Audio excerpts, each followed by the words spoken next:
I feel cozy, yeah. Can you hold up? Don't need no coffee yet. Got no makeup. How do you look so fine? Pada pemateri atau bintang tamu hari ini, karena ini kan talk show ya, talk show itu nggak ada pemateri, adanya bintang tamu. Bintang tamunya orang-orang keren hari ini ya. Yang pertama Bapak Dr. Haji Heru Cahyono, MSc, udah habis semua, S1 udah, S2 3 sudah kena semua.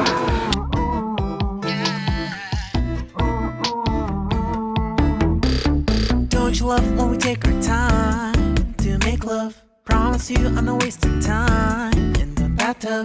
We don't gotta rush now. Ini di depan kita ini sudah ada dua orang pembicara. Sebetulnya tidak usah diperkenalkan, sudah kenal. Cuma karena harus diperkenalkan, maka saya perkenalkan. Mau diperkenalkan atau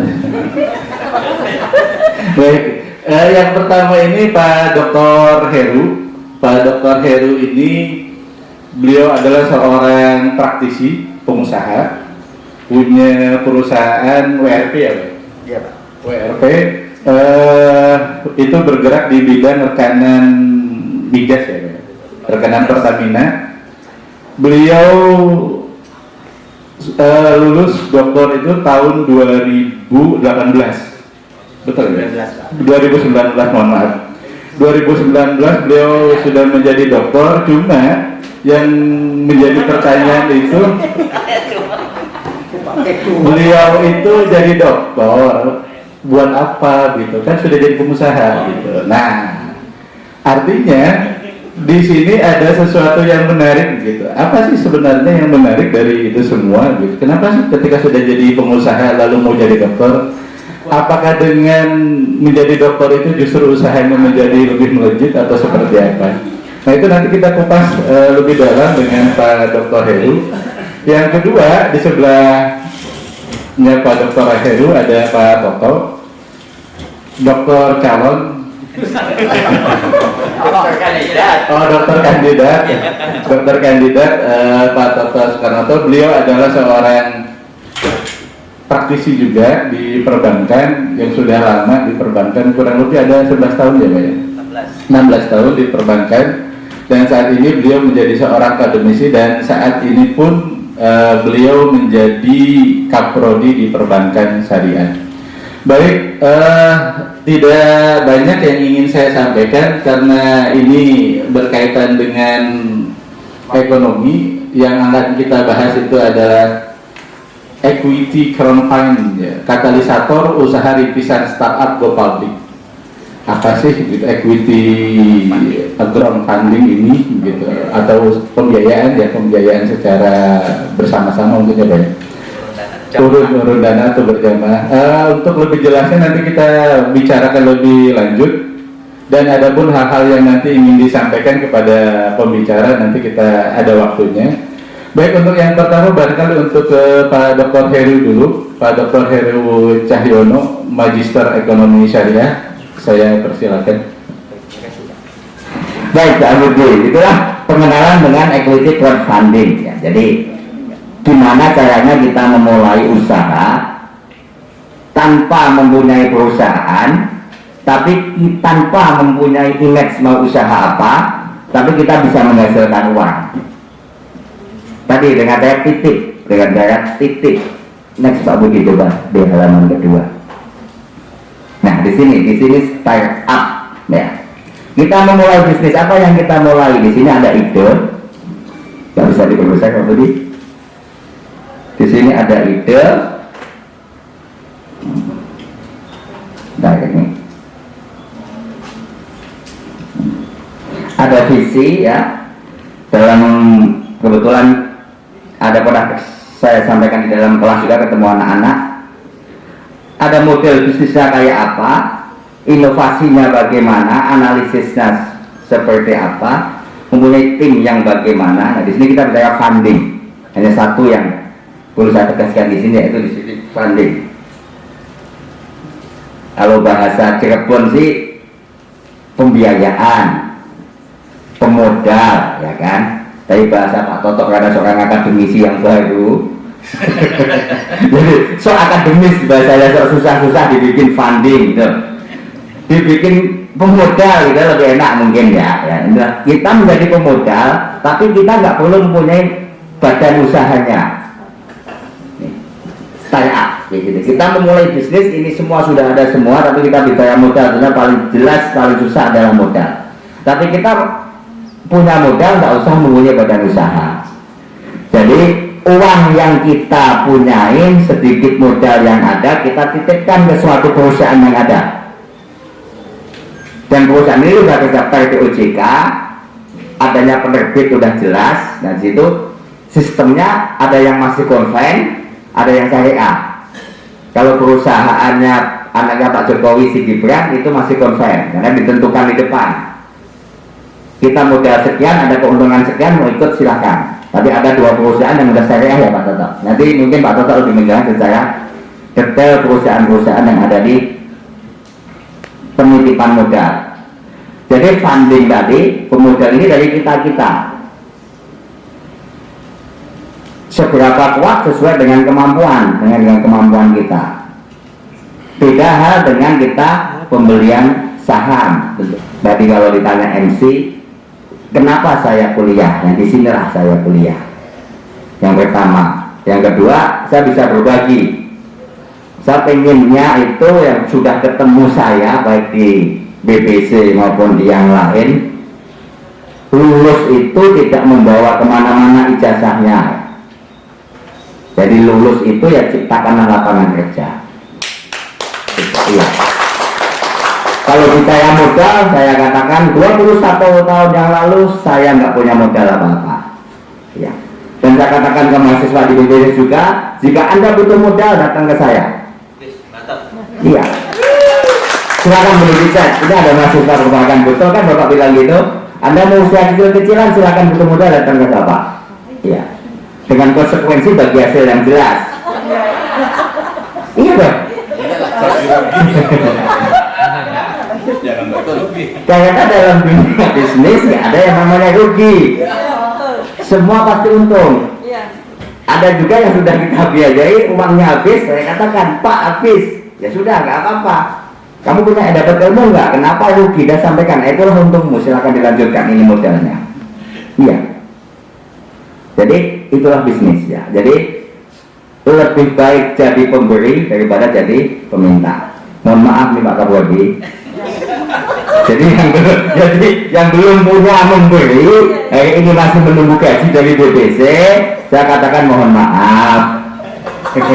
Ya Pak Dekan, mohon maaf Pak Dekan. Kalau kita satu aja punya karyawan, kita sudah memberi karyawan itu tiap hari. Iya. Hidup kita akan sehat, selamat dunia dan akhirat. Karena doa anak buah kita itulah yang membuat kita sehat.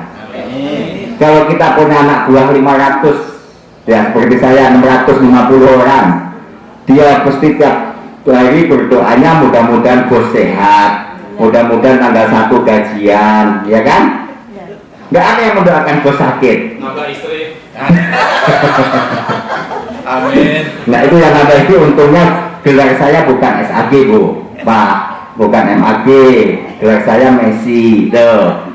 Yang kebanyakan itu adalah belakangnya MAG, SAG, nah itu. Ya jadi itulah ya kita berbicara. Karena kita diskusi, silakan Anda dan tanyakan seperti apa.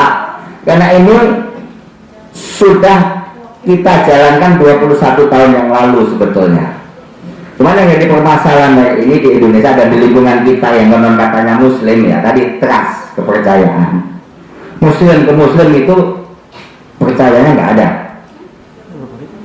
Jadi ini yang menjadi berat usaha Muslim baju.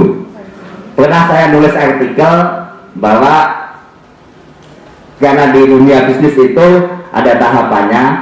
Kita mau naik tahapan terakhir di dunia bisnis itu seorang Muslim susah sekali. Aku pernah nulis artikel itu. Karena mungkin bapak-bapak, ibu-ibu dan adik tahu bahwa tahapannya kan ada jutawan, ya kan? Ada miliarder, ada triliun. Usaha saya mau naik ke tingkat terakhir aja mentok dengan kanan kiri, dengan kebijakan dan lain-lain. Jadi itulah tadi berbicara startup funding. pembiayaan kepada perusahaan yang menengah tanpa belum diumumkan. Tentunya dengan apa? Caranya nanti diperjelas oleh Pak Bapak Soekarno Magister. Jadi itu adik-adik semua dan bapak ibu-ibu. Jadi silakan yuk kita pikirin, nanti kita diskusikan mau seperti apa. Kalau mau ikut funding ke perusahaan saya bisa dikasih perasaan dengan senang hati saya terbuka. Tapi kan kuncinya kepercayaan. Ya, karena saya belum ada di OJK dan kita emang nggak membuka funding dan kita nggak membuka saham terbuka, saham kita masih tertutup. Ya. Tapi bagi teman kita juga hari ini dapat populasi ke banyak teman. Jadi banyak teman yang invest karena secara otomatis kita nggak bisa memodali sendirian dengan proyek yang segitu banyaknya. Jadi gitu Pak Budi, silakan nanti dilanjut untuk didiskusikan karena hari ini adalah dialog ya, bukan menyampaikan materi. Jadi didiskusikan supaya diskusi mengembang. Sementara itu dulu Pak, waktu dan tempat kami persilakan. Kita itu lahir sudah berilmu. Kalau istilah orang akademisi kan bilang ada yang otodidak, ada yang karena buku ya. Tapi Allah melahirkan kita itu dengan keadaan sempurna Pak. Jadi ilmu kita sudah ada, cuma kita tinggal mengasahnya. Kalau dikatakan kecil doktoralnya tadi, saya hanya prestis ya, hanya prestis. Ya. Apabila saya mengasih kartu nama saya ada doktoral kan minimal partner saya, oh ya berarti misalnya orang pendidikan gitu. Ya. Dan apalagi begitu ditanya alumni mana, alumni UIN Jakarta, berarti dia lebih tahu, oh ya berarti pendekut ilmu. Padahal ya tadi saya raih gelar doktor itu cuma 2,5 tahun, tidak hal yang panjang ya, karena tidak, bagi saya tidak ada yang susah di dunia ini jika kita mau menjalankan Pak. Iya, karena tadi kita sehat, jadi ada Kang Kiai di sini. Orang yang susah di dunia ini berarti orang yang sakit. Sakitnya apa? Hanya kita yang bisa menjawab. Hidup dunia seperti memalekkan telapak tangan bagi orang yang sehat. Itu ada filsafat ahlinya nih. Tapi bagi orang yang sakit ya susah ngangkat balik tangan, Anda susah. Jadi itu Pak. Jadi kalau dikejar doktorat tadi saya prestis supaya saya kelihatan lebih gagah. Karena di BBC juga saya nggak dapat posisi mana-mana. Kalau saya ngejar jabatan ya kan Pak Dekan. Tadi hanya prestis. Prestis seorang Heru Cahyono, Bapak Ibu dan seorang doktoral ekonomi dan notabene emang ahli ekonomi karena saya semea dulu Bapak Ibu.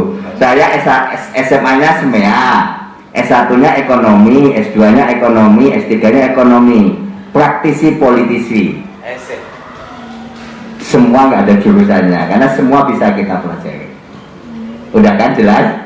Baik, terima kasih. Jadi intinya bahwa semuanya itu bisa dijalani kalau memang kitanya mau dan ada memiliki kemauan itu ya. Betul. Semua kita, karena Allah itu hanya mengizinkan. Kita mau kaya, Allah juga mengizinkan. Kita mau miskin juga Allah juga izinkan. Allah tidak melarang hambanya mau kemana. Iya. Kita mau nakal diizinkan, kita mau baik diizinkan, kita mau kaya diizinkan, kita mau miskin diizinkan, kita mau nikah lagi juga diizinkan, mau tidak juga diizinkan Mbak Budi. Tergantung kita. Iya. Baik, terima kasih Pak Dr. Heru. Ini sangat luar biasa. Buka cabang di beberapa kota dengan cara apa? Jual kepemilikannya lewat crowdfunding ini bisa. Nawarin, saya mau buka dengan kepemilikan ini. Ya, tolong minimal dana yang berkan sekian. Ya, sebelumnya para startup itu pasti ada assessment itu dinilai oleh perusahaan yang dari mana? Dari ini ya, yang berplatform website ini. Tentang assessment apa? Pertama tentang personal performance-nya, financial performance-nya, kemudian ada tentang corporate financial performance-nya. Itu di assessment. Setelah assessment baru ada kesepakatan. Setelah kesepakatan baru publish. Makanya di sini kita katakan go public itu publish, setelah di assessment oleh platform publish. Siapa yang mau beli? Artinya startup ini bisa melakukan publikasi atas usahanya dengan menawarkan kepemilikannya melalui teknologi informasi. Artinya bank bukan menjadi pesaing, tapi yang saya di awal ini udah disruption. Kalau tidak melakukan transformasi, tidak lakukan perubahan, artinya tertinggal. Artinya bank bukan kompetitor fintech, bukan kompetitor techfin, enggak. Tapi justru bertransformasi kita berubah. Alhamdulillah BBJ sudah berubah, artinya ngikutin. apa perkembangan zaman. Ya, karena apa? Seperti ini. Kita bukan diperalat oleh alat, ya, tapi kita yang membuat alat. Kalau kemarin saya dengan Pak Dirjen ya Pak ini, dibalik kita jangan diperalat oleh keadaan, tapi kita yang harus mempengaruhi keadaan. Artinya kita apa? Kita sesuaikan. Ya, dalam hal ini untuk bunglon bolehlah ilmu bunglon ya, apapun yang penting kita bisa bertransformasi. Artinya yang penting tidak merugikan, jangan jadi benalu aja ya. Itu Pak Budi. Jadi untuk bank itu sendiri artinya harus bertransformasi, bukan menjadikan suatu kompetitor. Demikian. Nanti kita sesi diskusi ya. Demikian. Wassalamualaikum warahmatullahi wabarakatuh. Yang pertama, tadi Pak Dr. Toto, kandidat Dr. Toto juga sudah menyarankan demikian. Tapi bahwa intinya di sini kalau kita akan menghadapi bisnis itu memang yang pertama diniati tadi bahwa kita akan terjun di situ dengan sungguh-sungguh, mulai dari kecil. Kalau memang itu seperti Pak Dokter Heru juga tidak langsung gede, mungkin sekarang sudah miliaran, sudah di atas 300 miliar, tapi itu dulu juga tidak langsung sebesar itu. Sehingga kalau rekan-rekan sekalian mau memulai, contohnya sekarang yang jadi Menteri Pendidikan, siapa yang jadi Menteri Pendidikan? Nadiem Makarim. Nadiem Makarim itu kan juga riwayatnya juga dari perguruan tinggi. Perguruan tinggi sudah mulai bisnis, sampai hari ini Gojek semakin besar dan memang semakin dipercaya. Itu yang harus menjadi catatan kita bahwa Arul dari Ekonomi Syariah semester 4. Kalau saya pikir, kalau ingat kata startup itu ngingetin saya sama drama Korea Pak. Golongannya Han Ji Pyeong, Sodalmi gitu. Dari bidang drakor startup ini ngerubah kaum milenial, ngebuka rekening saham Pak waktu Oktober tahun lalu 2020. Baru dikenal dengan angkatan kolonial. Dan saya termasuknya. Kenal Warren Buffett, Benjamin Graham gitu. Kata-kata Warren Buffett juga sangat memotivasi banget di ekonomi, yang if you don't find your money when you sleep, you work until you die. Itu sangat menunjuk banget ke anak-anak ekonomi gitu. Kalau aku melihat di mahasiswa perbankan sama mahasiswa ekonomi, ternyata mahasiswa BBC ini banyak yang bermain saham Pak. Tapi mereka nggak ngerti analisis fundamentalnya. Mereka kena bombers kalau di bahasa saham. Apa yang dikatakan Kaisang, mereka ikutin. Apa yang dikatain Elon Musk di Twitternya, mereka ikutin gitu. Invest di apa yang tokoh-tokoh itu katakan. Nah, aku ngeliat di Cirebon ini, di UMC, di IAIN, dan UGJ, itu ada wadah untuk mereka yang pengen mengenal lebih investasi gitu. Kalau di UGJ sama UMC itu kerjasama sama MNC Sekuritas. Nah, di BBC dengan mahasiswa perbankan sama ekonomi yang pengen belajar saham, nggak ada naungan di BBC coba. Mereka belum ngerti gitu.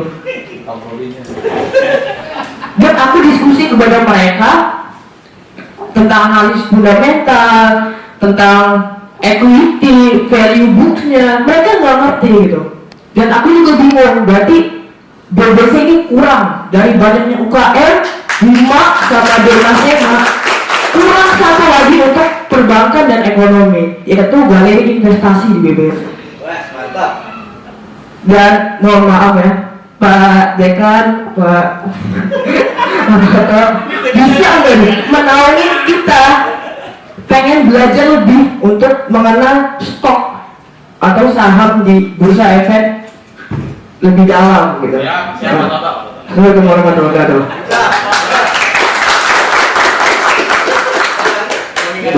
Regulasinya dulu Pak Dekan.